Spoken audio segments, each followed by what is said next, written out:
누가복음 1장은 좀 깁니다. 80절로 되어 있는데요. 그 80절을 5부분으로 나눕니다. 1절로 4절은 서론인데 이 누가복음을 받은 사람이 데오빌로라는 사람이라는 것.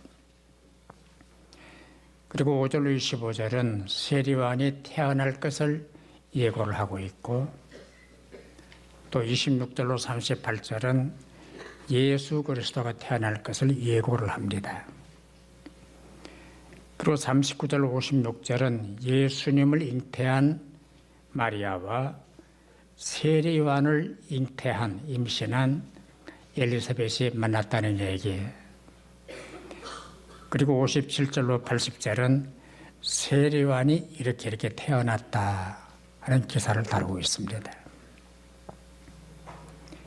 오늘 우리가 다룰 주제는 예수님을 임신한 마리아와 세리완을 임신한 엘리사벳이 만난 얘기입니다. 두 임산부의 만남을 통해서 우리가 교훈을 찾고 또 나와 무슨 상관이 있는가를 살펴보겠습니다.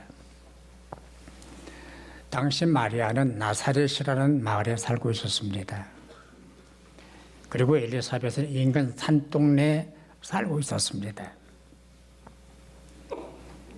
나사렛은 당시 조그만 마을이었는데 예루살렘으로부터 한 70마일 정도 떨어진 동네였고, 그 뒤편에는 레바논, 그 다음에 헬몬산이 자리 잡고 있었고, 앞에는 갈멜산이 자리 잡고 있는 산동네였습니다. 그래서 부자도 없었고 저명인사도 없었고 유명인사도 없는 조그만 마을이었습니다. 거기서 세리완이 태어납니다. 그리고 예수님이 자란 예수 마을이 됩니다. 다시 말하면 영적 마을이 된 겁니다. 바로 그 동네에서 마리아와 엘리사벳이 만납니다. 역사적 사건입니다. 두 여인의 만남을 통해서 살피고 의미를 찾고 교훈을 찾도록 하겠습니다. 세 가지를 찾아야 되는데요. 첫째는 엘리사벳과 마리아의 만남입니다.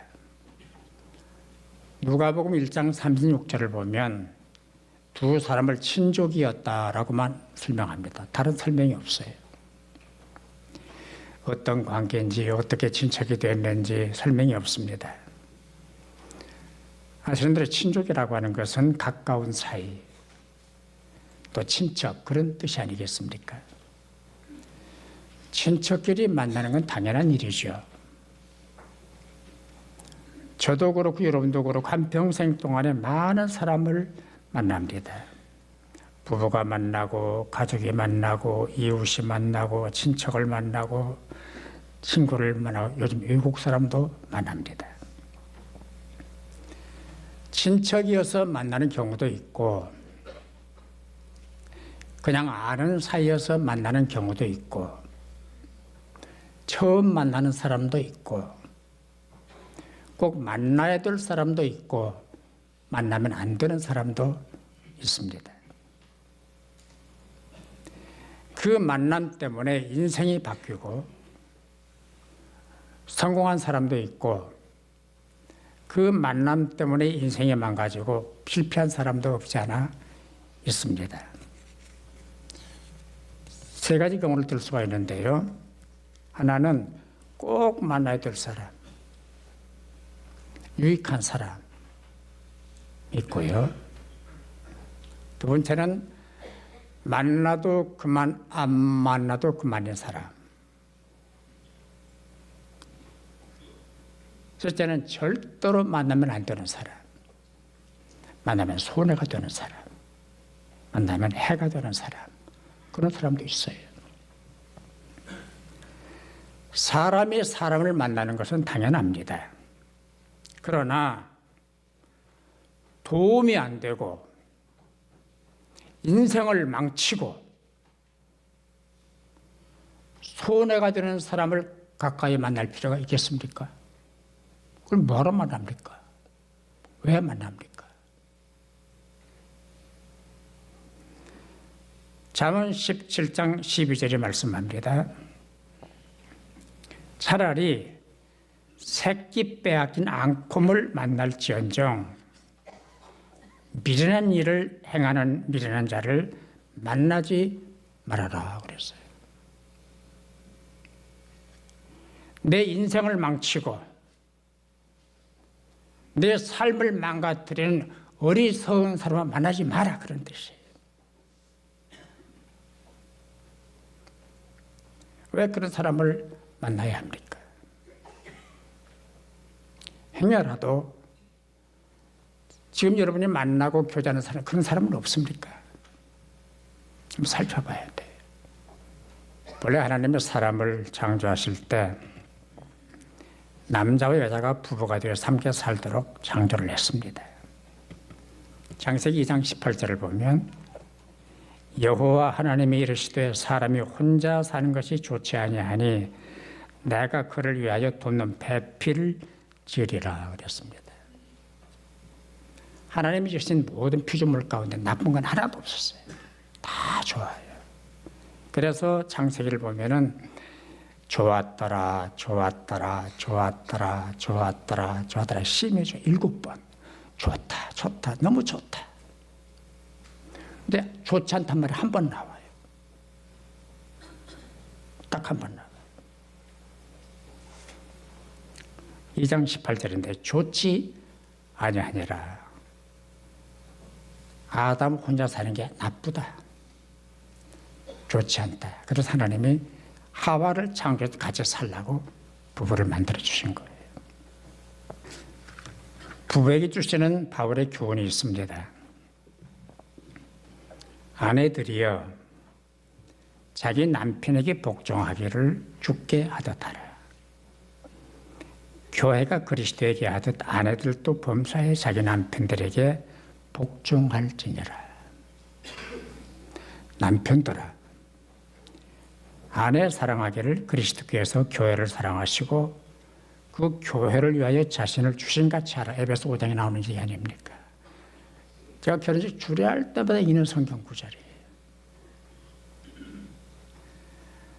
복종하라, 사랑하라. 이 복종하라와 사랑하라 깊은 뜻이 들어있습니다. 복종과 사랑이 극명하게 만난 사건이 십자가 사건입니다. 십자가예요. 성부 하나님의 뜻에 절대 복종하기 위해서 주님이 십자가를 지셨습니다. 인간 예수 십자가 질 마음이 없었어요. 기도하잖아요. 좀 벗어나면 안 됩니까? 앉으면 안 됩니까? 마지막에 복종하기로 결정을 하십니다. 나의 원대로 마옵시고 아버지의 원대로 되기를 바랍니다. 자기를 꺾는 거예요. 자기를 죽이는 거예요. 그리고 하나님께 복종을 하는 거예요. 그리고 인간을 사랑하시기 위해서 십자가에 죽으셨습니다. 십자가는 사랑입니다. 그러니까 십자가를 떠난 복종과 사랑은 오래 못 갑니다. 수명이 짧습니다. 그래서 바울의 교훈은 주님처럼 복종해라. 주님처럼 사랑하라. 그 뜻이. 그러나 사랑과 복종은 쉽지 않습니다. 쉽지 않아요. 왜? 십자가 정신이기 때문에. 우리가 어떻게 십자가를 흉내를 냅니까? 그게 가능합니까? 그럼에도 불구하고 복종과 사랑의 윤리가 무너지면 다 깨집니다. 부부도 깨지고 가정도 깨지고 교회도 깨지고 국가도 망가지고. 해마다 연말이 되면은 실업 배구팀들이 경기를 하더라고요. 저는 배구 경기를 좋아하기 때문에 가끔 그 중계를 봐요. 뭐 현대팀, 대한항공팀, 삼성팀, 인삼공사팀, 도로공사팀 이런 팀들이 경기를 해요. 어느 팀을 응원할까? 그 응원 때문에 가족이 편갈라 싸우면 돼요. 정상적인 가족이에요. 배구 실업팀 응원 때문에 친구가 싸우면 돼요.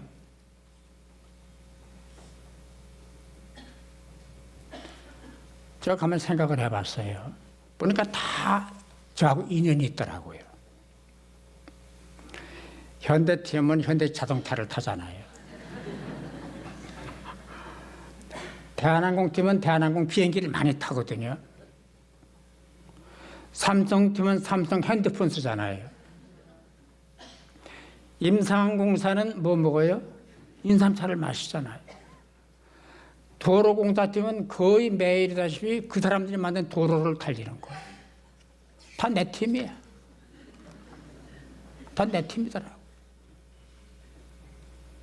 그런데 그 팀 때문에 편가르고 소리 지르고 멱살잡이를 한다면 그게 정상이에요.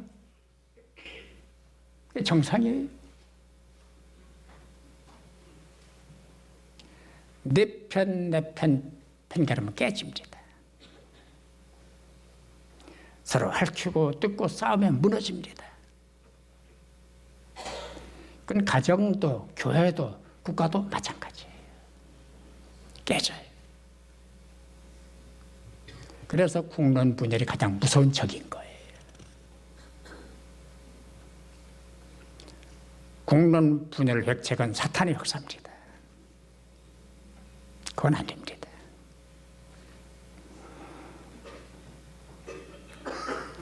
두 번째는 예수와 세례요한의 만남입니다. 예수님을 임신한 마리아가 자기의 친척 엘리사벳을 방문을 했잖아요. 저 왔습니다. 그러는데 그때 엘리사벳 복중에 있는 세례요한 아기가 막 뛰는 거예요. 발길질을 하고 몸부림을 치고 막 뛰는 거예요. 복중의 태아가 움직이고 뛰노는 것을 태동이라고 합니다. 그러나 세례요한의 태동은 일반적 태동이 아니에요. 성령의 감동으로 난 신령한 태동이에요. 거룩한 태동이에요.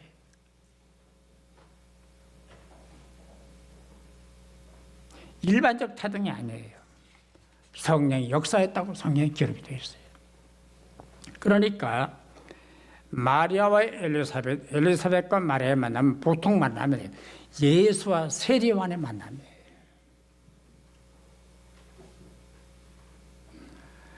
임산부들을 위한 태교 프로그램이 많습니다. 뭐 태교 음악을 들려준다든지 좋은 글을 읽어준다든지 대화하고 대화를 한다든지 다양한 프로그램이 있습니다.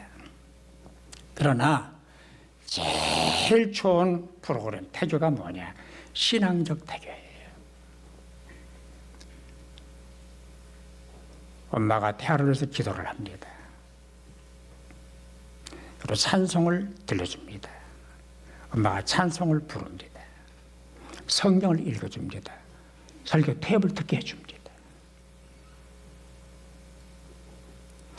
절대 임산부는 니나노 부르면 안 돼. 소양강도 부르지 마요. 랩도 하지 말아요. 신령한 태교를 해야 돼. 신앙적 영향을 주기 때문에 최고의 태교예요. 이게 뭐 임신할 희망 없는 분들은 그냥 들으세요. 그리고 며느리 딸한테 얘기를 해요. 네, 그렇다더라. 그렇게 해라. 세례요한은 복중에서도 예수를 알아보는 거예요. 그래 장성한 사람이 된다면 세례요한은 예수를 증거하는 거예요. 나보다 능력이 많으신 분이 그분이다. 내 뒤에 오신다. 나는 그분의 신끈을 풀기도 매기도 감당을 못한다. 그거는 위대한 분이다.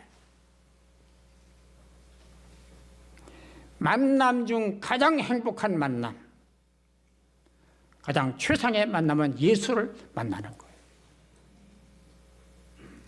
그렇게 생각하시면 아멘. 우리를 만나주기 위해서 인간의 몸을 입고 세상에 오셨습니다. 그게 크리스마스예요. 그게 성탄절이에요. 직접 만나러 들어오신 날, 메리 크리스마스, 성탄절. 할렐루야. 세 번째는 아주 중요한 만남인데요. 주님과 나와의 만남이에요.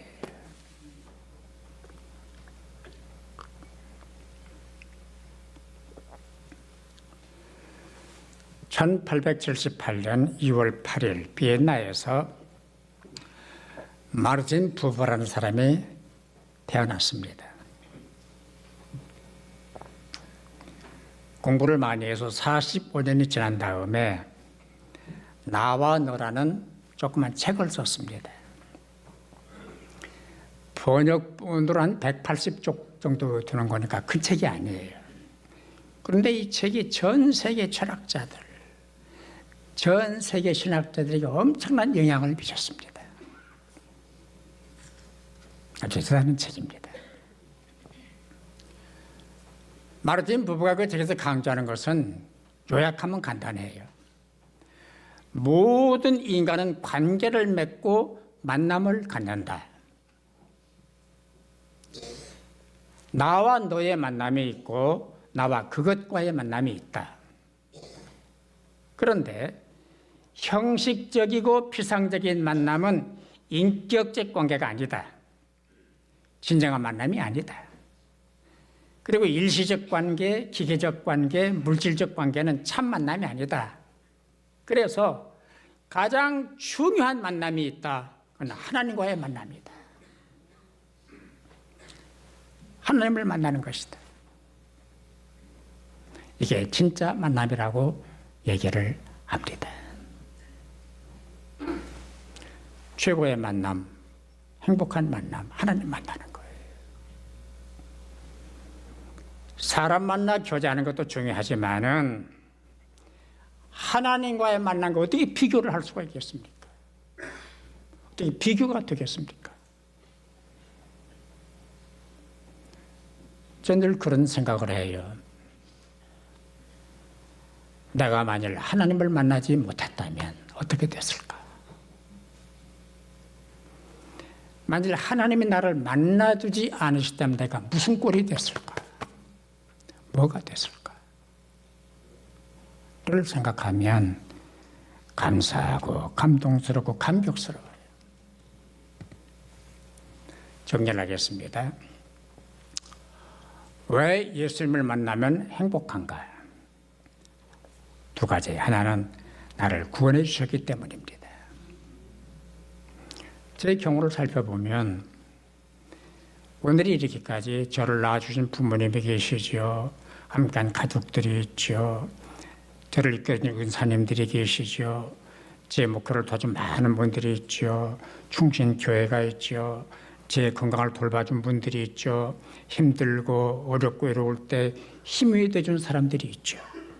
기도의 동지들이 있죠. 수를 셀 수가 없어요. 그러나 그분들은 저를 도와준 분들이지 제 구주가 아닙니다. 저를 구원한 사람들이 아닙니다.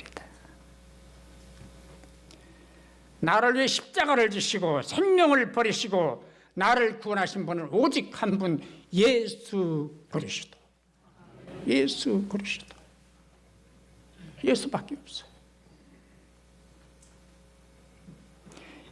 일찍이 진리를 깨닫은 바울은 고린도전서 15장 10절에서 내가 낳은 것은 하나님의 은혜다. 같이 하실 내가 낳은 것은 하나님의 은혜다. 아멘. 내가 구원받은 것, 예수 그리스도의 종이 된 것, 안 죽고 살아난 것, 지금껏 누리고 있는 모든 행복이 다 하나님의 은혜다. 주신 선물이다. 두 번째, 항상 영원히 동행하시기 때문에 행복합니다. 살다 보면 아플 때, 고독할 때, 고통스러울 때, 힘들 때 좀 곁에 있어주길 바라는 사람이 있잖아요. 그런 아픔이 없으면 좋지만은 다 있기 마련이잖아요. 양태는 다르지만 아픔이 있어요. 그때 누가 내 곁에 있어주겠습니까? 잠깐은 가능해요. 영원히 누가 내 곁에 있어줄 수 있겠습니까? 남편입니까? 아내입니까? 부모입니까? 자식입니까? 친구입니까? 아니에요. 안 되는 거예요. 백년해로란 말이 있죠. 부부가 사랑하고 평화롭게 긴 세월 100년처럼 100년 살아라. 이제 그런 뜻이에요. 백년해로가 가능합니까? 사는 것도 100년이 어려운데 어떻게 해로를 100년을 합니까? 약속은 하겠지만은 그 약속을 지키기는 어렵단 말이에요. 그런데 예수님은 마태복음 28장 20절에서 내가 세상 끝날까지 너희와 항상 함께 있으리라. 임마누엘이에요. 그리고 마태복음 1장 23절을 보면 처녀가 잉태하여 아들을 낳을 것이요 그의 이름은 임마누엘이라 하리라. 이를 번역한 즉 하나님이 우리와 함께 계신다. 그러니까 마태복음은 임마누엘로 시작해 임마누엘로 끝나는 거예요.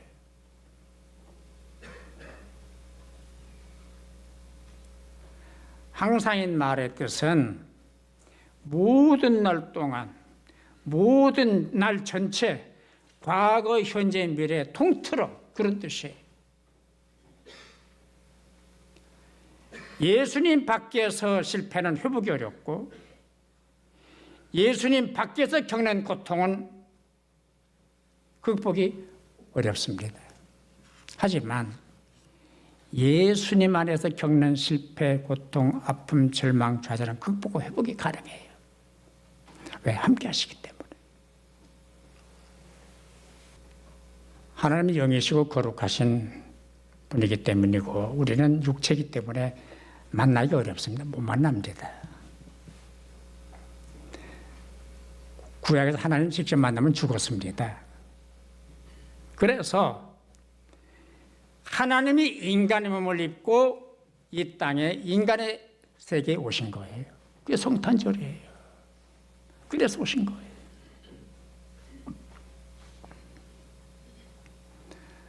저는 이런 대화를 구성해 봤습니다. 주님, 왜 오셨습니까? 너를 만나러 왔다. 또 만나주려고 왔다. 주님, 언제까지 만나주시렵니까? 항상, 영원히, 그리고 또 영원히 만나주마. 감격스럽지 않으세요? 감동이 되지 않습니까? 성탄절은 하나님의 나를 위해서 이 땅에 오신 날, 나를 만나러 오신 날이에요. 아멘. 그래서 그 날을 기뻐하고 감사하고 찬양해야 되는 거예요. 주님 만나주셔서 감사합니다. 영원히 함께 하심을 찬양합니다. 따라 하실래요? 만나주셔서 감사합니다. 함께 하셔서 감사합니다.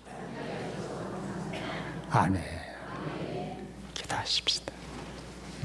자비로우신 아버지 하나님, 만나주셔서 감사합니다.